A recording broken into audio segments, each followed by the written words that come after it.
Hey guys, it's Bill here and welcome to my garage. Today is June 18th, 2011, which means we are 42 days away from our crazy Alaska Northern Prudhoe Bay Dalton Highway adventure trip. I originally wanted episode 2, which is this episode, to show the KLR in her adventure bike configuration with all the stuff that I've modified on the bike, but unfortunately there are a few things that are back ordered that I still need to put on the bike, so I wanted it completely ready before I show her on camera. So instead I decided to show some of my moto gear. This stuff is very, very warm. It's set up for the 30 degrees that we'll be experiencing up in Prudhoe Bay. So here in my 85, 90 degree garage, I'm freaking dying, so let's head inside.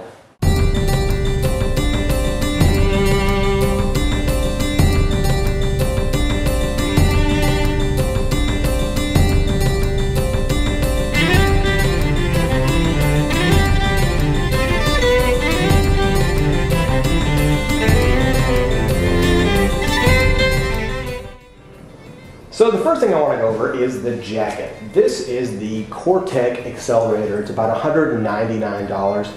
And I'll be the first to admit that it's rather boring looking. It looks very old manish. It's not very cool.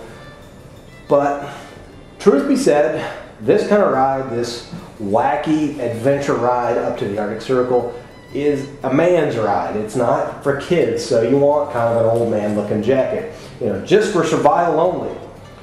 This jacket is ridiculous in the amount of features it has. It has more features than a Cadillac, more options than a Cadillac. I could do a 10-minute video just about this jacket, but instead I'll give you the cliff notes. So, let's say you're a guy that likes to have stuff in his pockets. You want pockets? Let's count pockets. We have 1, 2, 3, 4, 5, 6 pockets just in the front. We open her up, and you can see here we've got a insulated liner. This is one of the reasons I was dying out in the garage, because this thing is quilted, insulated, very, very warm. But inside the liner we have the 7th pocket, 8th pocket, 9 pockets.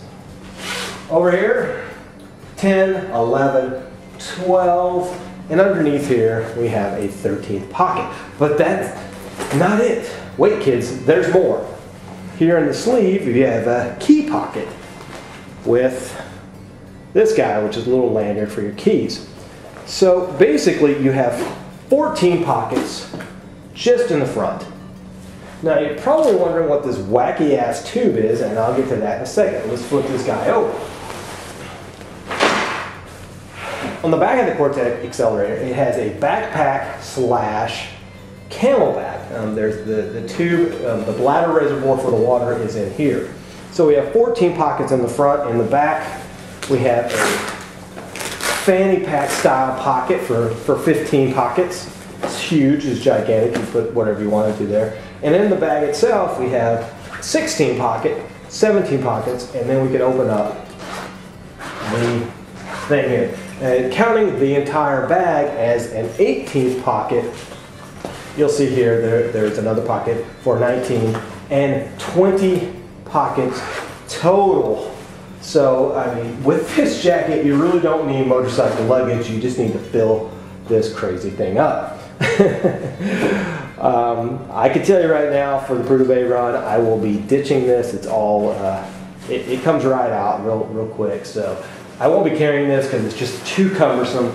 I won't be wearing the liner probably till we actually get up to the Arctic Circle and it's actually cold enough to warrant it. One of the other cool features of this jacket, as you can tell here, this guy unzips, and you can see that it's a mesh material, and the wind will flow right through for cooling. It's also got other mesh pockets in the sleeves. If you're really, really crazy, these sleeves actually unzip, and you can make kind of a crazy survival vest out of it. But what was most important to me is that the jacket is completely waterproof. So with this and the pants that I'm about to show you, I don't have to carry rain gear. So it's a completely waterproof jacket, the Cortec Accelerator. Now let's move on. The next item for our gear selection is our pants. These are Tourmaster caliper pants. Again, they look kind of old manish, but the trick is these guys are completely waterproof. Therefore, I won't have to worry about carrying rain gear. I'm not sure how they perform. I've put them on to make sure they fit, but I've never worn them to ride. And you can see the tags are still on. All I know really is that they're waterproof and that they zip into my jacket to make pretty much a complete suit. So these guys should keep me dry. They also come with the crazy liners, which are quilted as well. In case you guys don't know, the high, even in August in Prudhoe Bay, will be about 30 degrees. So I'm really accentuating trying to stay warm, and that's why we have this crazy ass gear. Now, I'm not a huge fan of looking like an old man and wearing the old man crusty gear like Tracy does. So until we get up into the really northern part of the ride, this is what I'll be wearing, or something like this. These are Icon. I do not remember which particular model these are, but they're Icon dragging jeans. They're riding jeans, and they're basically just standard jeans. They're just double plied, and they work just fine. And when it starts to get cold, I'll wear these underneath. These are just Nike compression shorts, compression pants actually, they're kind of long. But I use these when I run in the winter, and they really do a lot to cut down the wind. As far as gloves, I'll be wearing my standard gloves, which are the Alpine Stars SMXs. I've been wearing these for about 30 or 40 years, and I love them. They're mostly just kind of a motocross glove with a little bit of carbon fiber reinforcement. These are awesome. I love these gloves. I probably have 4 or 5 pairs of them. They wear out pretty quick, but I adore them. And I really can't see myself wearing anything but these. But with that said, they're not good for cold weather. So we bring in these guys. Now this is a perfect example of what I love about the YouTube community. These gloves were suggested to me by Navy Thomas 8. Navy Thomas 8 is a fellow vlogger. He lives probably about 20 miles from me on the other side of the Missouri River in Council Bluffs, Iowa. He is what can I say about Navy Thomas 8? Crazy, I guess. You could say crazy, but I mean that in a totally good way. And that he is a polar bear rider. And the Polar Bear Club is this crazy YouTube club, and these guys insist on riding below freezing weather. And he suggested these gloves to me. These are ice armor gloves, and they are ice fishing gloves is actually what they're used for. You can see here they have a little pocket in them, and it's to put the little chemically enhanced hand warmers. And these things are crazy warm. And these will keep my hands warm up into the Arctic Circle.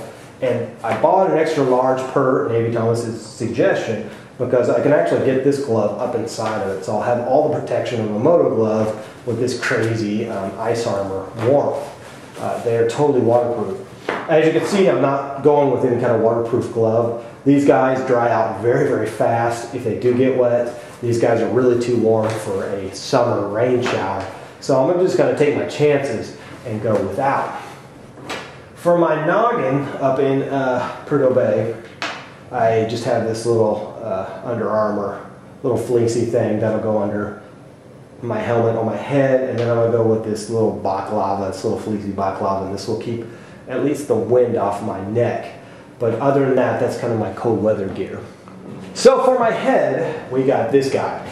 This is the Icon variant. They call it the Urban Assault helmet. This is a combination of a street bike helmet versus a dirt bike helmet. As you can see, it has the sun visor of a dirt bike helmet with the standard wind visor of a street bike. It's more of a dual sport, super motard, kind of a hybrid. Very cool helmet. Downshift 83 has, I think, three of these guys. He loves them. He's the one that kind of suggested it to me. I wanted a new helmet because, to be honest, I was afraid that the possibility of us crashing up at Prudhoe Bay is pretty high, and I really didn't want to destroy my Arai Jolly Roger in the process. So I bought a new helmet. Basically I bought this helmet to crash in. Right now it doesn't have any kind of graphics. I'm going to put a Jolly Roger on the side because that's what I do. You can see right there, it's got the, this is the new Byway motorcycle decal. It's kind of a pirate flag with some pistons and stuff. It's pretty cool. I'll be selling this later, but I don't have that many of them yet, so you know, stay tuned for that. Pretty stoked about this helmet. I'm going to be wearing it. I'm going to get a darker visor soon, and while I'm on the Dalton, I'll be wearing goggles over the top of it because I think it'd be kind of cool to have that kind of dirt bike experience while I'm on the Dalton. But that's it, the Icon variant.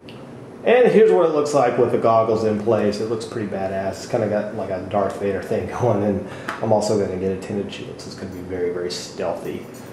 But one thing I kind of worried about once I actually assembled all this crap, and I didn't really think about it because I bought each piece separately, was how not visible it's going to be.